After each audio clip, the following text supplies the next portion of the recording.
There are sins that follow us like a shadow at noon, always near, always seen, never far from memory.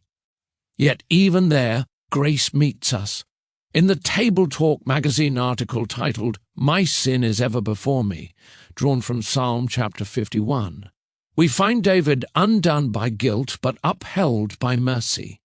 The same God who revealed our ruin is the God who restores our joy, washing even the darkest stain in his steadfast love. From brokenness rises praise, and from confession cleansing. Now for our reading. Think of that one sin, or those few sins that you don't want anyone to know about, the sin that is ever before you and you would do anything to undo.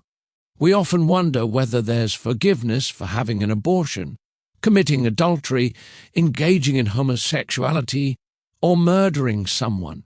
Thankfully, Psalm 51 answers that there is.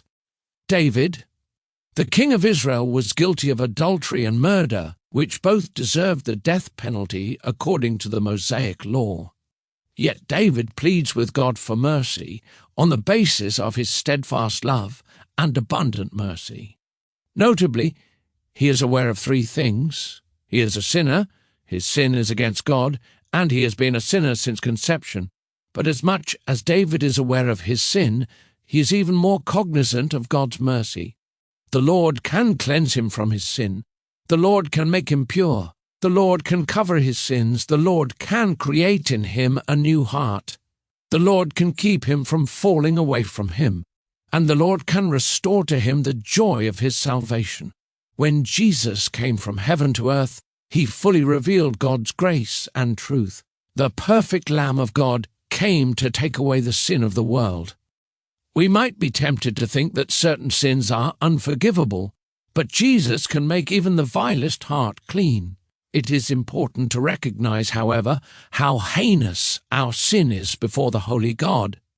Only then do we realize our need of a Savior and appreciate his redeeming grace. God sent his Son to blot out all our sins with his blood and create in us a clean heart. And God sent the Holy Spirit to give us peace and joy.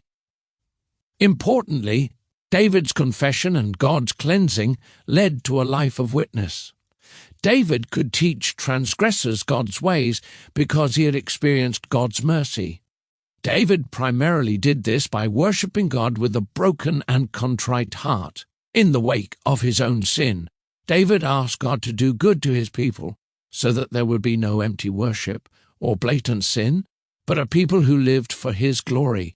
Jesus gave himself as the final and perfect sacrifice that God did not despise. He leads believers in praise to God, and he builds up the walls of his church, bringing a people from every tribe, tongue, and nation to worship God, work for his glory, and witness about his great name. Therefore, instead of hiding our sin and our shame, let us confess our sin, rest in God's forgiveness, and teach others of God's mercy, so that they too will humbly return to him and lead others to do the same. Sarah Ivel is a Bible teacher, conference speaker, and graduate of Dallas Theological Seminary. She is author of several books, including The God Who Hears. She writes regularly at sarah-ivel.com. This concludes our reading. Thank you for listening.